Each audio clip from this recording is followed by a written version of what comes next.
আমি চুলায় হাঁড়ি বসাই দিলাম, তারপর হাঁড়ির মধ্যে তেল দিয়ে দিচ্ছি, পেঁয়াজ কুচি দিয়ে দিলাম, তারপর আদা বাটা দিয়ে দিচ্ছি পরিমাণ মতো, জিরার ফাঁকি দিয়েছি, আর রসুনটাও দিয়েছি, আমি মনে হয় দিতে পারি না, তেজপাতা দিয়ে দিচ্ছি, 1 চামচ হলুদ, ধনিয়া, মরিচ, সব কিছু উপকরণ দিয়ে আমি একসাথে কষিয়ে নিচ্ছি মশলাটা, তারপর গুস্তগুলো অ্যাড করে দিচ্ছি, অ্যাড করে দিয়ে তারপর আমি একটু নেড়ে চেড়ে নিচ্ছি, তারপর ডাকনা দিয়ে আমি ডেকে রাখবো এখন।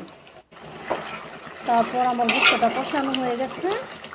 তো গুস্ত কষানো হয়ে যাওয়ার পর আমি এখন আলু অ্যাড করে দিব,